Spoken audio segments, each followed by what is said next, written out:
first. Floor is open. Everyone else can go before me. It's all yours. Cameron, you said that you never wanted to lose a game like the way you lost to UNC ever again. What can you say about the competitive drive you had just to not to drop one to Virginia? Well, I think that we knew personally that we're a better team than Virginia, and we played down to their level. But tonight, when coach there was a few things she said that we need to do, and I was like, I'm going to try to execute those: rebounding, crashing the boards as much as you can, finding the open person. Our shots weren't falling in the first half, and I think that it was key that everyone was starting to hit their shots a little bit more. But I think just we rebound and not the heart and hustle was there the whole time. But most importantly, I think it was there on the rebounds. Riri with 16 rebounds is pretty crazy stat to everyone, but I think that just getting every 50-50 ball, and then stepping up on defense even when the shots aren't falling. So I think our heart and drive was through the rebounds and defense. And then Marnelle, you guys started 2 of 11 from 3. You finished much stronger and you had 3 individually. Do you think that you guys are a team that can really get going with threes, and you think that was important?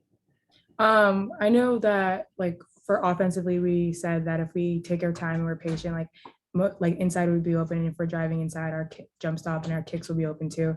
And we were getting open looks. It was just a matter of time until things start falling. So I think we told everybody, like, take your open shot, take your good shot, and we're gonna crash the boards regardless. So just take your open shot with confidence. And eventually they started falling for us.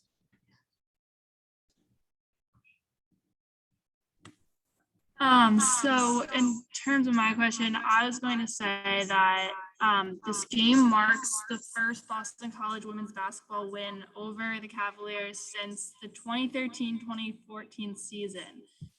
So what mentality did the team have coming into this game, and what do you guys think that you did differently to break the losing streak?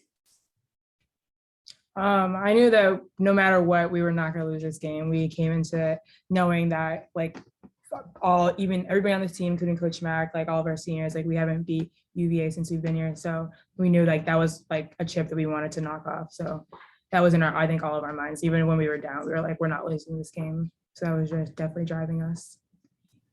Great. And then looking ahead, what is one thing that you guys think your team intends to really focus on next game before you face off with Virginia Tech on Sunday? One thing that I think that we do focus on is rebounds, staying on the offensive end until we score. That's something that's big key for us. And then on defense, we can shut them down. But I think rebounds are a big part of how we play. And then knowing the scout and knowing what to do on defense, it all translates over. And if you're going to get every rebound on offense till you score, then you're going to win the game. And I think that's one thing that we focus on, and we're going to focus on with Virginia Tech, and just playing the offense right and attacking their weaknesses. Great, thank you. Virginia had 29 fouls, and you had 39, I think it was, free throw attempts. In terms of getting to the line, earning that, even when the shots aren't dropping, one, how important is it to be able to draw the contact and get to the line? And two, first, are there any ways to kind of do it? Like, you're in the act of shooting, you see you're going to get hit, or be able to get a shot off when you're trying it, when you know the contact's coming. Yeah, I think it's built in our offense, like being able to go downhill, especially with our bigger guards, like sealing for layups down there. We always say, like, be strong, especially in the women's game. Like when we know the refs are calling like touch fouls like that, like we can go downhill. Like we were in the bonus for almost like most of every quarter, like by like 5-minute mark. So we knew like we wanted to attack, and the refs were calling those fouls too. So that was in the back of our head of just going downhill, jump stopping, so they couldn't get a charge, but under control. And then just when the offense isn't clicking, or there's something that's missing, just being able to get to the line. I know it's gone in reverse a couple of times where there's been early foul trouble, but how important is that, just to kind of provide an anchor and hit the free throws to keep the points up, even while you're working through some of the offensive things that you were in the first half? I think it's very important.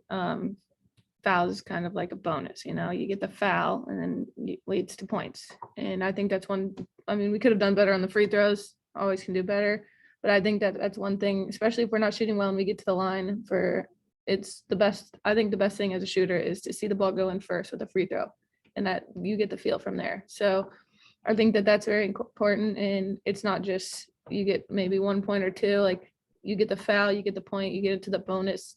It makes the defense more scared to foul. And I know a couple of their girls had 4 fouls and were worried about that.